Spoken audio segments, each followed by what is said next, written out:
La época prehispánica comprende desde la llegada de los primeros habitantes a Mesoamérica hasta 1529, año en que Hernán Cortés desembarcó en Veracruz. Mesoamérica se refiere a los pueblos nahuas, toltecas, chichimecas, aztecas y mayas.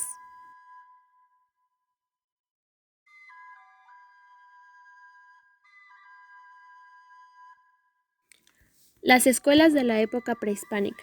Empezaremos hablando de la escuela, la cual refleja el gran vínculo entre religión y educación.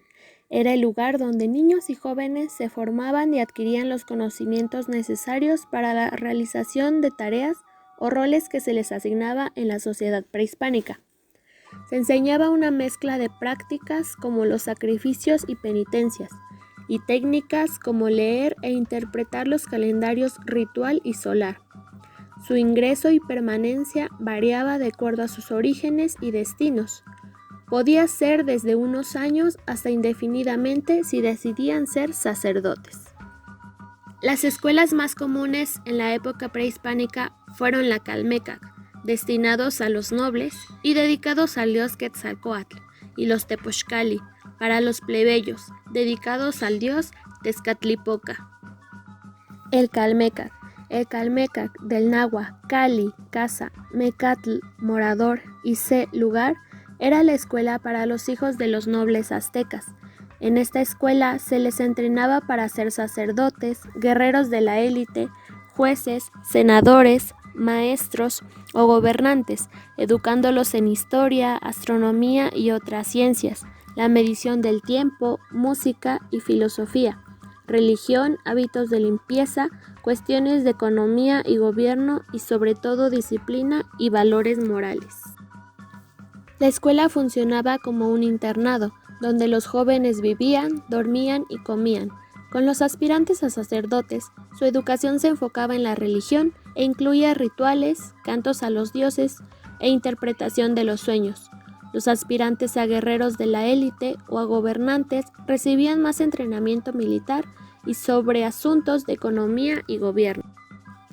Tepochcali, en náhuatl, casa de los mancebos.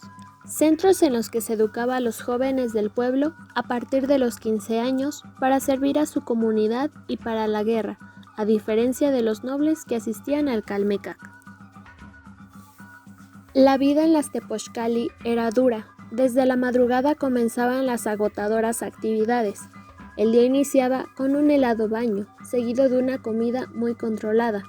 Solían memorizar las alabanzas de sus dioses, además de aprender y ejercitarse en el manejo de las armas, como el atlat, instrumento utilizado para lanzar flechas, y el mahuahuitl, la curiosa espada de madera con filos de obsidiana. Los alumnos tenían otras obligaciones, como la de reparar los templos, teocalli, acarreando los materiales necesarios y trabajar las tierras y las heredades de forma colectiva. Especialmente se buscaba su resistencia al dolor mediante las prácticas de autosacrificio. Los alumnos ociosos o incorrectos eran castigados severamente. Por ejemplo, la embriaguez se penalizaba con la muerte. Si alguno de los alumnos sobresalía por su habilidad y valor en las guerras de conquista, algún día podría llegar a ser ciudadano distinguido a quien se premiaba y rendía honores. Cuando alcanzaban la edad requerida para casarse, finalizaba su instrucción en el Tepochcali. Existieron también otras escuelas como la Ichpocali, casa de las doncellas.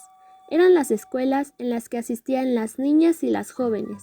En ellas recibían la educación semejante a las Tepochcali, aunque en lo correspondiente a su ser femenino. Cuicacali, la casa de canto. En esta escuela se enseñaba la poesía, el canto y la danza, regidas por una institución rigurosamente organizada. Al Cuicacali ingresaban los niños a la edad de 12 años. Los músicos gozaban de grandes privilegios en la sociedad azteca, tales como exención de impuestos y altas jerarquías en los templos. La música indígena mexicana era una parte importante e indispensable de las ceremonias religiosas, guerras, fiestas, juegos, coronaciones, sacrificios, entierros, etc. Se transmitía de manera oral, pues nunca se desarrolló una escritura musical.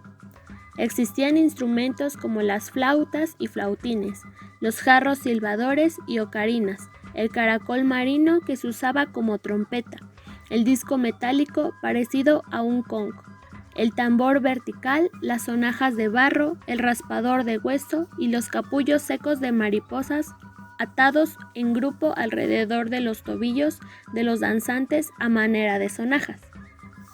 La función del cuicacali iba más allá de ofrecer enseñanza artística.